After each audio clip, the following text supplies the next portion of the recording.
In this video, I'm going to show you how to replace the charging port on the iPhone SE 2020. Begin by powering down the device, then take a pentalobe screwdriver and remove the two screws either side of the lightning connector at the bottom of the phone.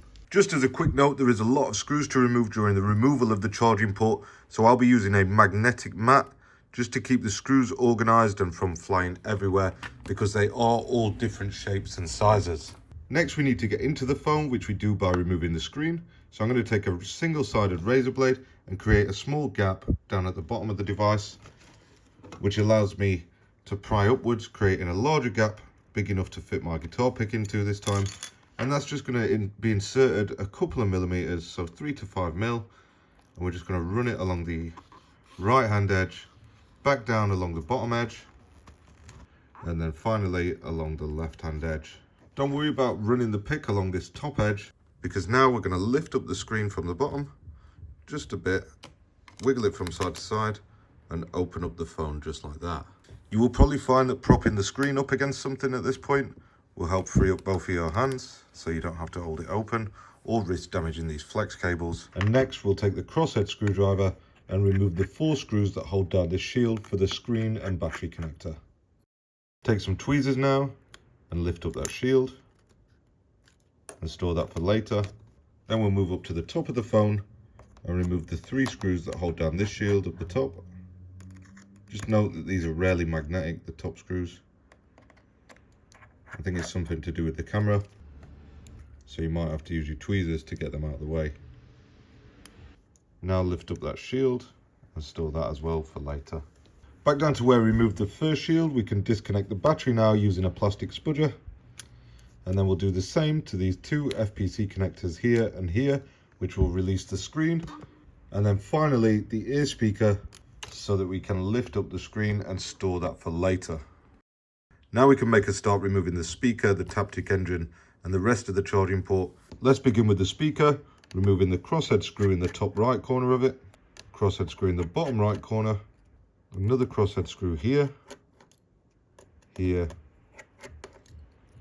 and tri-wing screw here. And then we've got a standoff screw in the bottom left of the motherboard. Use your tweezers to lift up this shield here and store that.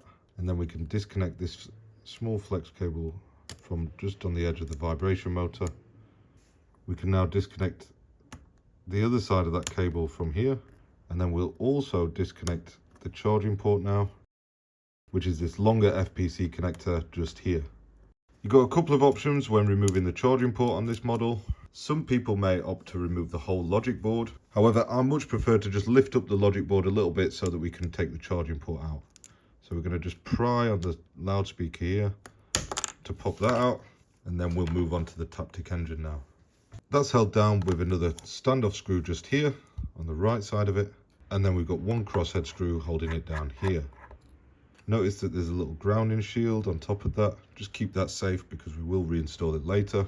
And then just take note here, there is a small coaxial sort of cable just on top of the vibration motor flex cable.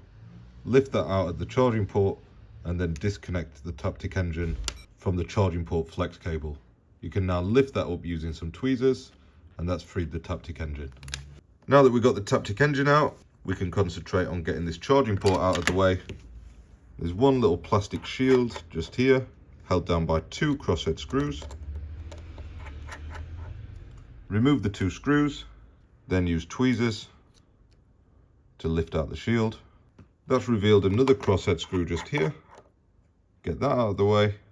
And now we'll remove the 2 crosshead screws either side of the lightning connector. And now finally, there are 2 more screws at the very bottom.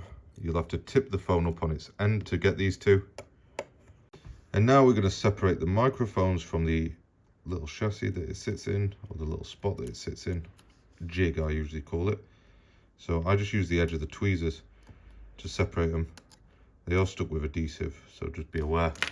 And now at this point, you're going to find that the charging port flex cable is actually stuck down. So I'm going to add a little bit of isopropyl alcohol underneath or on the edges of the flex cable, just so that's soaking in underneath it there to release the adhesive, or at least soften the adhesive. Once it's soaked in for a couple of minutes, we're going to get the tweezers. I like these sharp angled ones like this, and we're going to get under this point here, and you can see that it's going to start lifting the charging port. I always say it's best practice to do this whilst avoiding damaging the port. It doesn't matter if it's already broken, but you might find that there's times that you have to pull an existing port from a working port from a chassis. Anyway, just work around and lift that out. And then when we get to this point, we're going to start wiggling it from side to side, because it's going to lift up the motherboard. And we're going to have to pull it out from underneath it. I just pulled that battery tab out of the way there. Once it releases, we can pull it out. You can see that there's like a little hole there. That's where it sits under one of these like rivet type things. So it can be a little bit awkward. Anyway, that's the charging port removed. It's left behind a little bit of adhesive, so I'm just going to use a metal blade to remove that adhesive. Now, I do advise watching the reinstallation steps because it can be quite tricky. I know a lot of people watch the disassembly and then skip the reassembly on my videos. I don't mind, but for charging ports, I do strongly advise watching all the way through at least once before trying it yourself. Anyway, get your new charging port. You're going to apply a few drops of isopropyl alcohol onto the adhesive bits on the back. Bend over the cable a little bit like that. So now we're going to lift up the logic board just slightly and begin threading this charging port underneath it, being aware that there is a couple of obstacles in the way. You see that we put the alcohol in, it's still sort of soften the adhesive underneath, so it means that we can move it around. So a very important step now is to connect the charging port. Make sure that it's connected. I can't stress that enough. Make sure it's connected. Right, once that's connected, the reason that we connect the charging port first here is because it's much easier to align all this stuff after that's connected rather than aligning all this and then trying to make this line up. That's how these get damaged. Anyway, we're going to reverse the steps that we've just taken, starting off with the 2 screws at the bottom here. So go ahead with these 2 screws in the very bottom when you stand the phone on its end. And then we're going to line up these microphones that we peeled away before. Lining those up nicely here and just here. Now just where this flex cable is bouncing out, just push it down with the back of the tweezers like that. Same again over here. Then we've got the 2 screws either side of the lightning connector, and that 1 screw that's sat under that plastic shield. And now the plastic shield can go into place. You might have to hold that down whilst you get one of the screws in place first. Once you've got one in, you can get the other screw in. Now we can go ahead with the Taptic engine. And remember, there was a little grounding sort of shield what's sat on there as well, so get that in place before you put the screw in. Now we've got that standoff screw. Once that's secured down, we can go for attaching the Taptic engine onto the flex cable for the charge port. I'm going to use the tweezers for this in like the back end, just because I find that it really helps line it up. The same with this little tiny coaxial cable here. Once that's connected in place, this should line up and reconnect okay, but you might find that it's awkward, especially if this new charging port isn't lined up or aligned properly.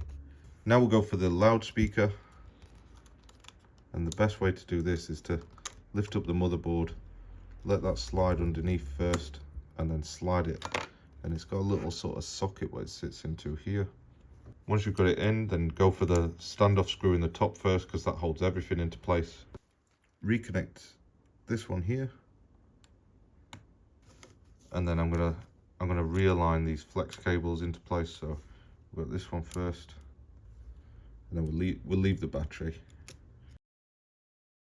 With just about everything secured, we've got the bottom right screw here.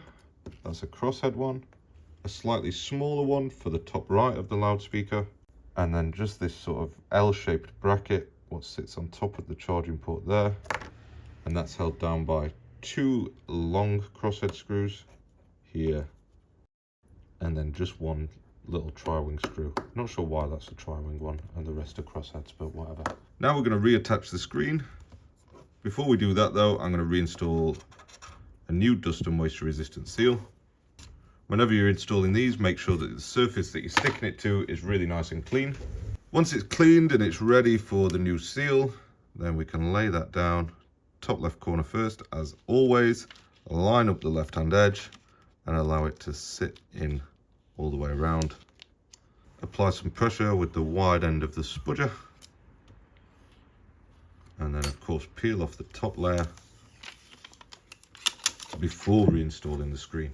Lining up the screen is just a case of getting them FPC connectors lined back up over their corresponding connectors on the board, applying pressure once it's lined up. And then the top one can be a bit awkward because it's so springy, so I always use the tweezers like that and then push it down just like that. At this point we can secure the battery, followed by the shield here and the 4 crosshead screws that hold that down. You need to listen to me at this point so you know where the screws go. You've got the 2 short screws here and the 2 longer ones, which are both the same size, go into this hole here. And the last one, of course, in the last hole remaining. Make sure that you get those right, because if you put one of those long screws into that hole, you're going to mess everything up, I promise you. The last shield is this top one. Like I said, those screws are never magnetic, so just be aware. And I believe all 3 are the same size, so don't worry which one's going where. But just be aware that they can be awkward because they're non-magnetic. Now we can just remove the final layer of the plastic film. Resecure the screen at the top first.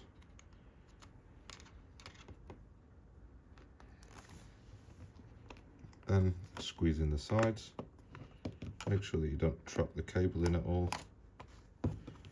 Finally, the 2 pentalobe screws at the bottom. And then when you get this thing back on, you've got a few things to test. And then when we get this thing back on, always turn it on with the charging port at this point. You've got quite a lot of things to test because of course you've got the loudspeaker, vibration motor. There's also an antenna down there, that little coaxial cable that we removed, and of course the charging function. So make sure that you test all those functions before you say that the job's done. Thank you for watching and see you next time.